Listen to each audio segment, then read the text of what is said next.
Hello everybody. Today we'll see the anatomy of the ear. Ear is the peripheral organ of hearing. So first we'll see the structure that you can see from outside. This organ or part is called the auricle, the whole thing. And the outer part of the auricle is called the helix. So this is the helix, which is kind of folded inwards like this. Then this bottom part is called the lobule, okay, and the auricle acts like a funnel. It captures the sound waves that come from outside, and then it funnels the sound waves inwards through the external acoustic meatus. So this canal is called the external acoustic meatus or outer ear canal. Okay. The term meatus indicates tunnel shaped structure or tunnel like structure. So this is the external acoustic meatus or outer ear canal. And then this structure is called the tympanic membrane, commonly known as eardrum. So these three structures together form the external or outer ear, the auricle, external acoustic meatus, and eardrum. So these three structures form the outer or external ear. So this part is the external ear. Then you see the middle part. This is called the middle ear, and middle ear has a cavity inside the temporal bone. So this is the temporal bone, and inside the temporal bone the cavity is the middle ear cavity, and inside that middle ear cavity you have tiny bones.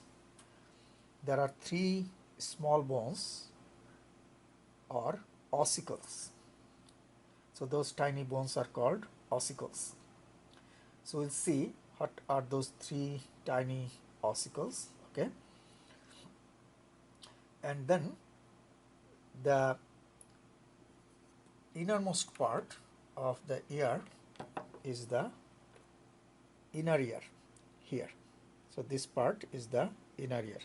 So let me quickly go over. External ear is this part. It has three structures: auricle, external acoustic meatus, and tympanic membrane or eardrum. The middle ear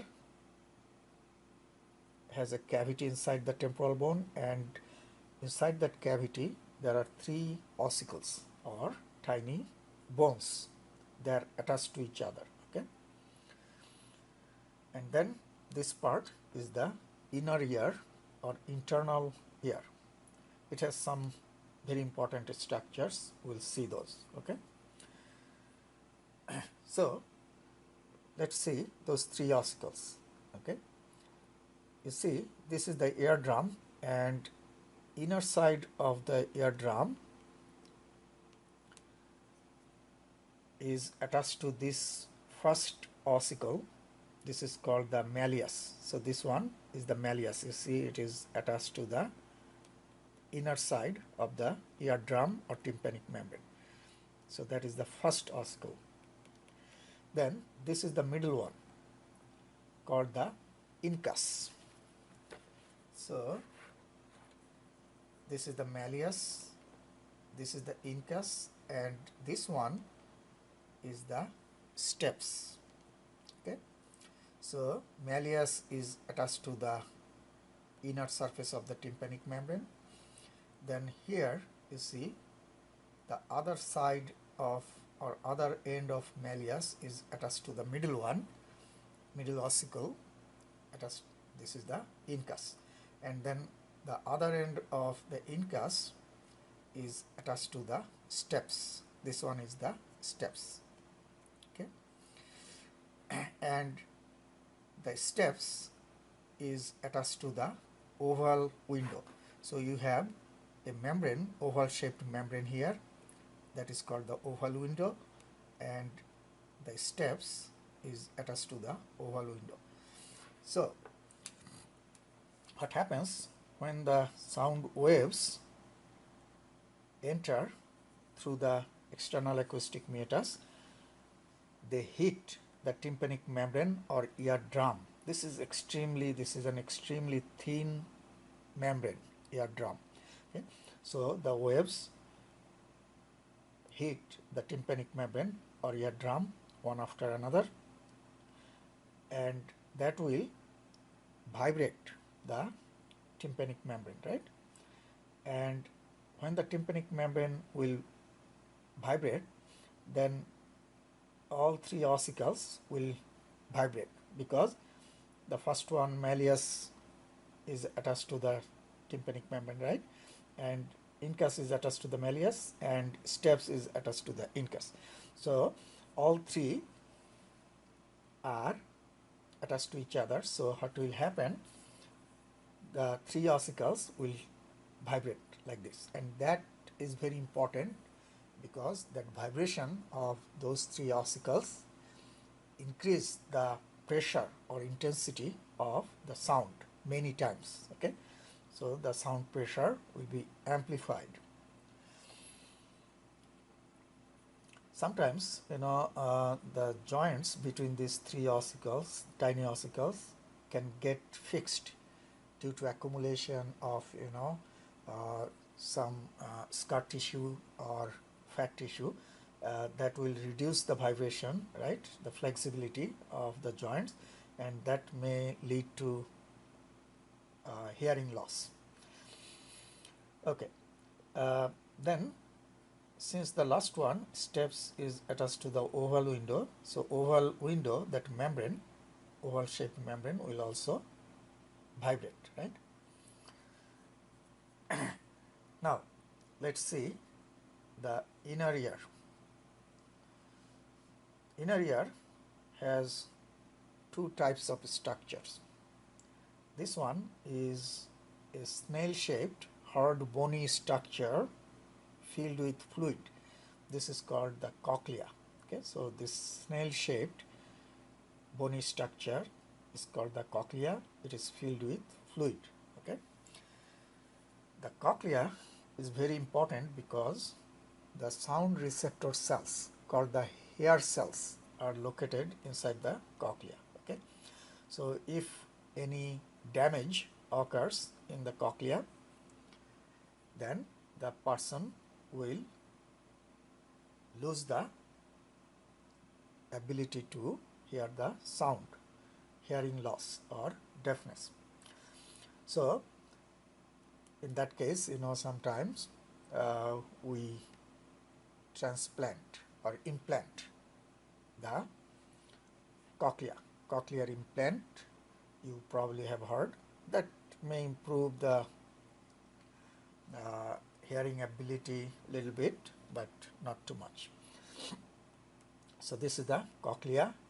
Inside the cochlea you have the hair receptor cells, and if those receptor cells are destroyed, then you will not hear the sound. So this is cochlea. This structure is called the vestibule, and these three are semicircular ducts or canals. Three. Okay. Now the vestibule and three semicircular ducts or canals are responsible for balance and equilibrium. They are not related to sound. Only cochlea is responsible for sound processing because the sound receptor cells are inside the cochlea. Vestibule and 3 semicircular ducts or canals are responsible for the equilibrium or balance. So if destruction occurs or any lesion occurs in these structures, then the person will be able to listen but will lose the ability to maintain the balance. So in that case, what will happen? You probably have heard the condition called vertigo. So vertigo occurs due to any damage in these structures, since these are responsible for balance. Now, from the cochlea, the nerve fibers get out and bundle together to form this nerve. This is called the cochlear nerve. Makes sense, right? From the cochlea, the nerve gets out, that is the cochlear nerve. And from the vestibule, the nerve gets out, that is the vestibular nerve. So cochlear nerve and vestibular nerve, these two nerves join together to form the auditory nerve, okay, or vestibulocochlear nerve. Makes sense? Vestibulocochlear, also called auditory nerve, which is cranial nerve number 8. So this branch or this one, cochlear nerve, takes the sound signal to the brain, and this one takes the head position to the brain. Okay, so this is for the position of the body or head, this is for the sound. Okay, so completely different functions. So those are the parts you can see in the ear, and this tube is called the pharyngotympanic tube, also called auditory tube or Eustachian tube. So it has 3 names: auditory tube, pharyngotympanic tube, or Eustachian tube. This tube connects the, you see here, this is the middle ear, right? These are the ossicles in the middle ear. So one end is in the middle ear, the other end goes to the nasopharynx, the upper part of the pharynx. So the auditory tube connects the middle ear and nasopharynx. What is the significance of or importance of this auditory tube? If the pressure inside the ear increases for any reason, then some air will move from the ear to the pharynx, right? So that will help to reduce the pressure inside the ear. So let's quickly go over. The external or outer ear is this part. It has an auricle, external acoustic meatus, and tympanic membrane or eardrum. Middle ear is a cavity inside the temporal bone. It has 3 ossicles. The first one is attached to the tympanic membrane. This is the malleus. Then this is the second one, incus, and this is the third one, steps. And the end of the steps is attached to the oval window. Okay, so when the sound waves hit the tympanic membrane or eardrum vibrates. Okay, so all these 3 ossicles also vibrate, okay, to amplify the sound pressure or intensity of sound. Okay. And then this is the inner ear. It has the cochlea, which is a snail-shaped fluid-filled hard bony structure. Inside the cochlea you have the hair cells, the sound receptor cells. So if any damage occurs in cochlea, then the person will have hearing loss. This is called the vestibule, and these are the semicircular ducts. They are responsible for the balance. So when the head position changes, the fluid inside these structures move. So which direction the fluid is moving, that signal is sent to the brain through the vestibular nerve. So brain will know which way the head is moving, so brain will maintain the balance. Okay. And from the cochlea, the sound signal is taken to the brain by this one. This is the cochlear nerve, and these two together form the auditory nerve or vestibulocochlear nerve, cranial nerve number 8. This is the auditory tube or Eustachian tube, also called pharyngotympanic tube.